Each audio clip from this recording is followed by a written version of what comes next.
नमस्ते सदावत्सले मातृभूमि। हम लोग चर्चा करने जा रहे हैं उमर खालिद। उमर खालिद हम सब जान रहे हैं बहुत लंबे समय से जेल में है और उमर खालिद के लंबे समय से जेल में होने की वजह से कम्युनिस्टों ने उसके पिता के तमाम इंटरव्यू पब्लिश किए थे और उनके परिवार के तमाम इंटरव्यू पब्लिश किए थे और उनमें सब में ये क्लेम किया गया था कि उमर खालिद की बेल या उसकी सुनवाई इसलिए सुप्रीम कोर्ट में नहीं हो रही कि वो एक मुसलमान है और मुसलमान होने की उसको सजा मिल रही है और चूंकि वो दंगों का तो मास्टरमाइंड है ही, इसलिए उनका परिवार पूरा क्लेम कर रहा था कि उमर खालिद को मुसलमान होने की वजह से सजा मिल रही। अब ये बात केवल उनका परिवार नहीं कह रहा था, ये पूरे मुस्लिम कम्युनिटी में था और तमाम वेबसाइटें स्क्रोल जैसी और तमाम जो कम्युनिस्ट चलाते हैं, जो तमाम एंटी नेशनल एजेंडा चलाने वाले लोग हैं, कोर्ट के अगेंस्ट में एजेंडा चलाने वाले लोग हैं, देश की व्यवस्था के अगेंस्ट में एजेंडा चलाने वाले लोग हैं, उन्होंने सबने एक सुर में क्लेम किया कि वो मुसलमान है, इसलिए सुप्रीम कोर्ट उसकी सुनवाई नहीं कर रहा है। लंबा समय हो गया सुप्रीम कोर्ट सुनवाई नहीं कर रहा है। जबकि मामला, अब पहले भी कुछ वेबसाइटों ने ऐसा पब्लिश किया था, कुछ लोगों ने आर्टिकल लिखे थे कि भाई सुप्रीम कोर्ट की वजह से वो नहीं फंसा हुआ है, वो बेल की सुनवाई डिले नहीं हो रही, उसके पीछे का कारण दूसरा है। अब ऑनरेबल जस्टिस चंद्रचूड़, हम सब जानते हैं कि इधर पास्ट में सबसे इंटेलिजेंट, सबसे ज्यादा रीजनिंग देने वाले, सबसे ज्यादा कॉन्स्टिट्यूशनल जजमेंट करने वाले और बोलने में भी बोल्ड, लिखने में भी बोल्ड ऑनरेबल जस्टिस चंद्रचूड़, उनका इंटरव्यू लिया गया और उनका इंटरव्यू लिया किसने, ये भी सोचने की बात है, बरखा दत्त ने। अब बरखा दत्त ने उनका इंटरव्यू लिया और बरखा दत्त ये ना पूछें कि उमर खालिद क्यों अंदर है। मतलब देश के बहुत बड़े बड़े राष्ट्रीय विषय, देश के अंदर सुप्रीम कोर्ट के बहुत सारे विषय, देश के अंदर जुडिशियल सिस्टम के बहुत सारे विषय, ये सब की बजाय हम सब जानते हैं कि वो कहाँ पिन पॉइंट कर सकती, क्योंकि आखिर बरखा दत्त है। और ऑनरेबल जस्टिस चंद्रचूड़ ने भी उनको इंटरव्यू दे दिया, बरखा दत्त को। और चंद्रचूड़ अभी पीछे कई एक चीफ जस्टिस का ऐसा नहीं है कि वो चीफ जस्टिस रिटायर हुए तो वो कहीं चले गए, लेकिन ऑनरेबल जस्टिस चंद्रचूड़ ने उस पर स्टेटमेंट दे दिया। अब ऑनरेबल जस्टिस चंद्रचूड़ से उन्होंने पूछ लिया और उन्होंने कहा कि भाई ये बताइए कि उमर खालिद इतने लंबे समय से क्यों अंदर है, उमर खालिद की रिहाई क्यों नहीं हो रही है, उमर खालिद के ऊपर क्या ये आरोप है कि वो मुसलमान है, क्या ये है कि सत्य है कि वो मुसलमान है इसलिए अंदर है।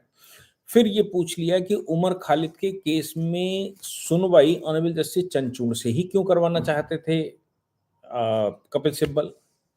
ये सारे प्रश्न उल्टे सीधे तरीके से जैसे भी पूछा जा सकता था वैसे पूछ लिया और हम सब जानते हैं कि ऑनरेबल जस्टिस चंद्रचूड़ भी जवाब देने में बिल्कुल बोल्ड है।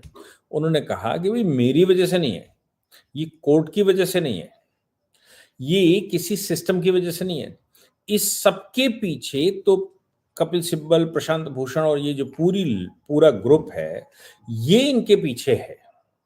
इनकी डिले इसलिए हो रही है क्योंकि ये लोग नहीं चाहते कि उसकी सुनवाई हो। अब मैं तो मतलब जो हेडलाइन पढ़ी कि ये लोग नहीं चाहते कि सुनवाई हो उमर खालिद की, मेरे तो दिमाग का दही हो गया, मैं तो सन्न हो गया कि भाई आखिर ऐसा क्या है कि कपिल सिब्बल तो इनके बहुत बड़े हिमायती वकील हैं, मतलब जो माने जाते हैं, प्रशांत भूषण, कपिल सिब्बल और तमाम तरह के वकील तो बड़े हिमायती माने जाते हैं और ये माना जाता है कि भाई ये लोग पूरे देश भर में कुछ भी गड़बड़ करके आए, ये वकील तो हैं ही, उनकी फीसेस की व्यवस्था भी पता नहीं कहाँ-कहाँ से होती है, ऐसा लोग करते हैं। और इसको लेकर तमाम तरह की रिपोर्टिंग भी आती थी, इन्हीं विषयों को लेकर कि जॉन सोरस कर रहा है और सोरस की फंडिंग से रिक्शे वाला, पंचर वाला एक लड़की लेकर भाग जाता है और फिर उस केस को लेकर सुप्रीम कोर्ट तक कई-कई हियरिंग में पड़ा रहता है।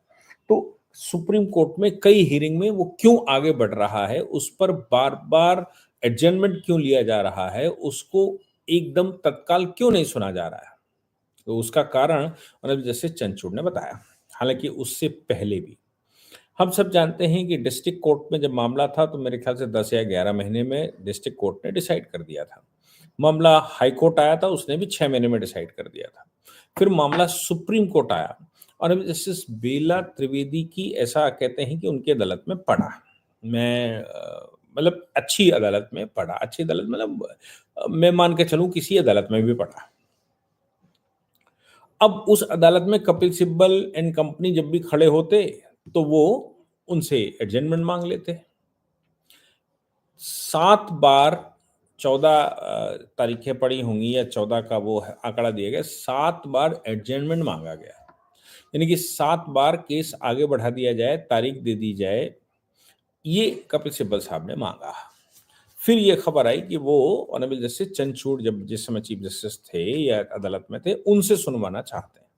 लेकिन चंद्रचूड़ साहब सुन नहीं सकते क्योंकि और सुप्रीम कोर्ट के वो चीफ जस्टिस होते हुए भी सभी कंपेनियन जजेस का ऑर्डर समान रूप से लागू होता है। सभी कंपेनियन जजेस सम्माननीय हैं और सबके निर्णय का सम्मान है।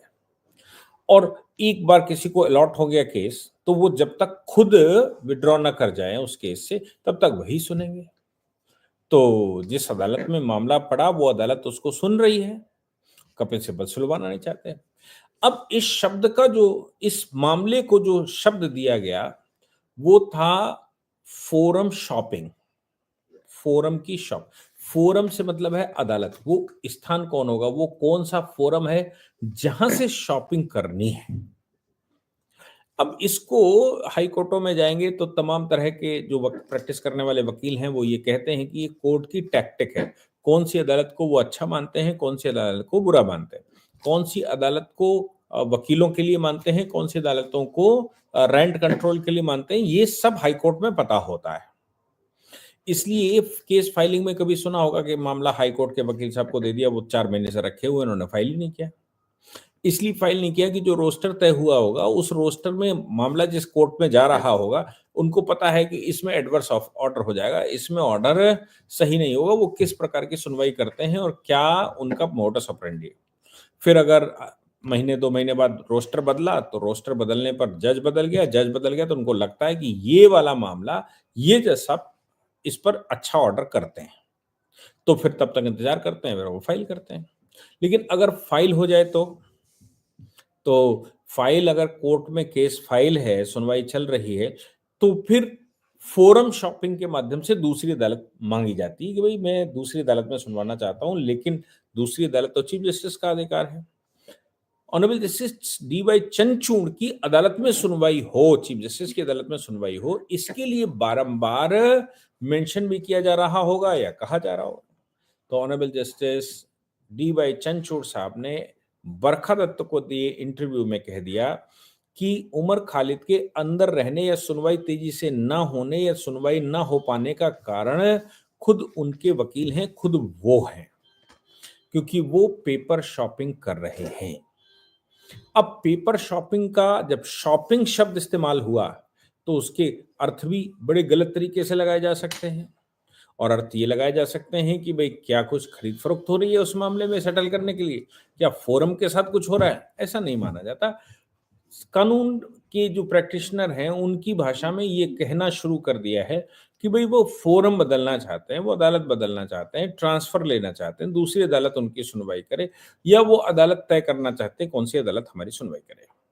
जो अदालत सुनवाई कर रही है उसके परे दूसरी अदालत में जाने का व्यवस्था या इंतजार या टैक्टिक इस्तेमाल करके अदालत बदल जाए। मालूम हो कि ये 2 जजेस बैठे हुए हैं, इनका ट्रांसफर हो रहा है, मालूम हो कि 2 जजेस बैठे हुए हैं, इनमें से कोई रिटायर हो रहा है या कोई और विषय उसमें आ गया है, तो वो ध्यान में रखते हुए ये निर्णय होता है। मतलब ये इंतजार करता है। इसको पेपर शॉपिंग कहते हैं। तो चंद्रचूड़ साहब ने खुलासा कर दिया कि भाई कोर्ट की बात नहीं है, कोर्ट तो अपना काम करने को तैयार है, कोर्ट सुनने को तैयार है, कोर्ट में मामला पेंडिंग है, लेकिन ये लोग खुद ही पेपर शॉपिंग करके या पेपर शॉपिंग की वजह से या फोरम बदलने की वजह से, या मैं कहता हूं मेरे शब्दों में बेंच उनको सूटेबल नहीं लगती, इसलिए वो किसी और अदालत में ले जाना चाहते हैं।